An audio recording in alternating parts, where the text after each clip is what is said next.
자, 62페이지입니다. 수원 계산법은 다 알죠? 나중에 수원 계산법은 설계에서 나와요. 이 공통이니까 사실은 점검에서는 뭐 계산하셔 이건 아니잖아요. 밑에 보게 되면 3분의 1 이상을 옥상에 저장을 해야 되잖아요. 그럼 뭐에 3분의 1 이상이냐? 이런 궁금이 생기잖아요. 그죠? 그래서 한번 지나가는 길에 한번 보자라는 거고요. 점검에서는 실제 옥상 수조를 설치하지 아니할 수 있는 경우 이게 예상이 되고, 그리고 설계도 예상이 되죠. 자, 오른쪽에 보게 되면 63페이지에 그림 두 개가 있어요. 위에 후드밸브 넘어가서 밑에 보게 되면 유효 수량에 보면 그림 두 개가 있는데요. 4번을 한번 읽어보겠습니다. 동그라미 4번. 제1항 및 제2항에 따른 저수량을 산정함에 있어서 다른 설비와 겸용하여 옥내 소화전 설비용 수조를 설치하는 경우에는 옥내 소화전 설비의 후드밸브 뭔지 알죠? 어디 있는 게 후드밸브예요? 펌프가 이렇게 있다 그러면 수조가 펌프 밑에 있는 게 후드밸브잖아요. 그죠? 펌프 밑에 있는 이 후드밸브. 그러면 흡수구는 뭐예요? 흡수구는 이거는 후드밸브. 그럼 흡수구는 이거죠. 이거. 수조가 옆에 있는 거 아니면 수조가 위에 있는 거. 수조가 위에 있거나 옆에 있는 거. 그냥 밑에 있는 건 후드밸브, 위에 있는 거는요, 옆에 있는 거는 흡수구라는 겁니다. 흡수구. 그래서 이 교재의 그림으로 봤을 때 오른쪽은 후드밸브고 왼쪽에 그림에 수조가 이렇게 있잖아요. 수조가 이렇게 있는데 이렇게 있죠. 그죠? 여기에 펌프가 있으면 얘는 뭐가 된다고요? 흡수구가 되는 겁니다. 그리고 그 옆에 뭐가 있어요? 수직배관에 급수구라고 돼 있죠. 그죠? 근데 이게 펌프가 없이 옥상수조예요. 옥상수조는 물이 밑으로 내려가잖아요. 그러면 얘는 뭐예요? 급수구가 되는 겁니다. 고가수조도 이거 뭐예요? 급수구가 되는 거죠. 그래서 급수구, 흡수구, 후드밸브 이런 이제 의미죠. 자, 다음 페이지입니다. 64페이지. 5번에 보면 옥내 소화전 설비용 수조의 설치 기준이 나옵니다. 뭐 읽어보지는 않겠습니다. 그렇지만 여러분들은 어떻게 해야 되죠? 외워야 됩니다. 그럼 왜 저는 넘어갈까요?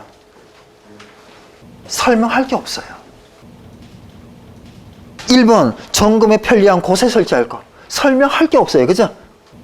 2번 동결 방지 조치를 하거나 동결의 우려가 없는 장소에 설치할 거. 설명할 게 전혀 없어요. 네, 그래서 넘어가는 거고요. 자, 문제 5번. 예상 문제 5번 별표 4개 뭐라고 돼 있어요? 옥내 소화전 설비용 수조의 설치 기준 중 5가지만 쓰시오. 근데 여기는 그냥 예의상 5가지만이라고 해놨어요.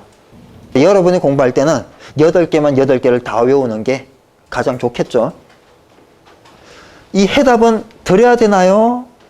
안 드려도 될까요? 안 줘도 되죠. 위에 해답이 그대로 있어요. 그러니까 이론 문제 이렇게 돼 있다고요. 그래서 문제 바로 위가 다 답이에요. 자, 넘어가겠습니다. 자, 강압송수장치. 이 강압송수장치가 펌프 방식만 있는 게 아니에요. 그죠?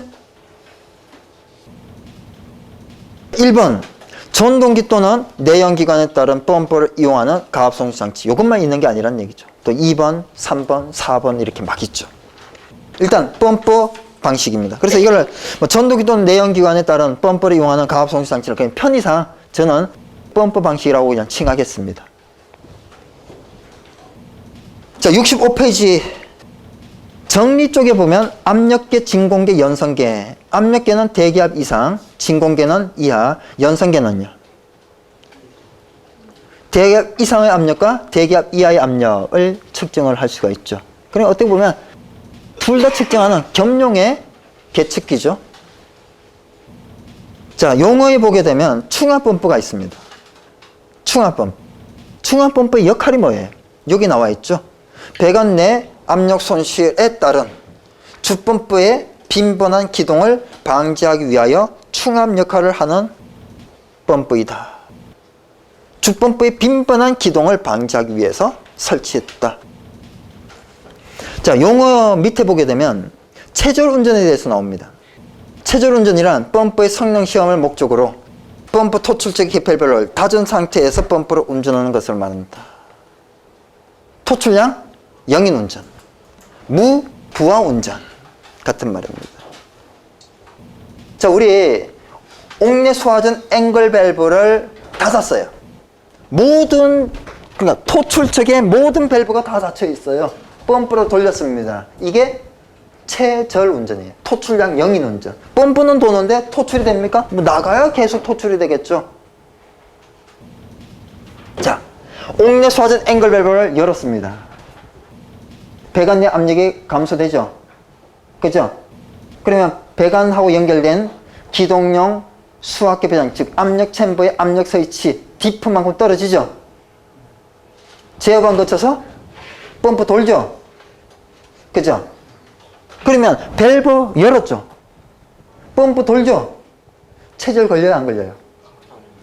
걸립니다. 밸브 열고 펌프를 돌려도 체절에 걸려요.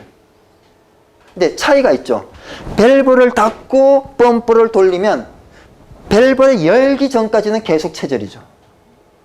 근데 밸브를 열고 펌프를 돌리면 이 위에 있는 물이 지금 토출되고 있어요? 그냥 고여 있어요? 위에 있는 물이 무게 때문에 막고 있어요. 어떻게 보면 순간적으로. 그래서 펌프가 돌지만 얘는 밑으로 내려 누른다는 얘기죠. 무게만큼. 그래서 순간적으로 체절 운전 상태가 되고요. 체절 압력 상태가 되고 일정 시간 몇 초 뒤에 뭐요? 정격 압으로 다운이 되죠. 그래서 우리는 소방을 하면서 펌프를 해석할 때 반드시 좀 기억해야 될 게 있어요. 또 현장에서 경험한 사람 다 알잖아요. 펌프 돌리면 쫙 올라갔다가 내려오잖아요. 그죠? 쫙 올라가는 게 뭐예요? 체절까지 쫙 올라갔다가 내려오거든요. 그래서 이거는 경험으로 알 수 있는 거고요. 또 현장에 경험이 없더라도 제 얘기를 들어서 이건 꼭 기억을 해야 되는 겁니다. 기동장치로는 기동용 수화교장치 또는 이와 동등 이상의 성능이 있는 것을 설치할 것. 다만 어쩌고 얘는 기동 스위치의 보호판을 부착하여 옥내 소화전 함내에 설치할 수 있다. 얘는 온오프 스위치 방식이에요. 수동 기동 방식입니다. 위에 있는 기동 수화교장치의 얘는 자동 기동 방식이에요. 그래서 기동 방식이 옥내 소화전도 두 개가 있어요. 온오프 스위치 방식이 있고 자동 기동 방식이 있습니다.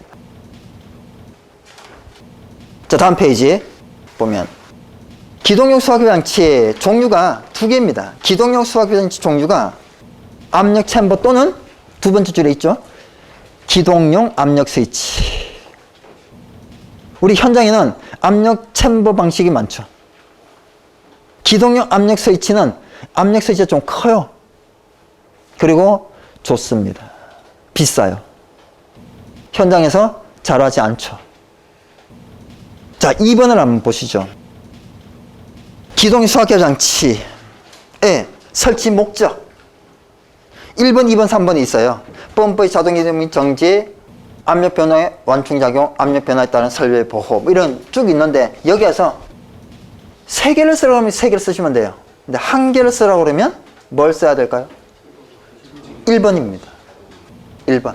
1번이 주목적, 2, 3번은 없어도 되고 있어도 되는 부수적인 목적이에요. 했더니 이런 기능도 그냥 서비스로 따라오더라 이거지. 이것을 위해서 설치한 건 아니에요. 자, 2번, 3번을 합쳤습니다. 압력 변화에 따른 완충을 했어요. 그래서 설비를 보호했습니다. 이게 무슨 작용이라고 하죠? 수격 방지 작용이라고 하죠. 그죠?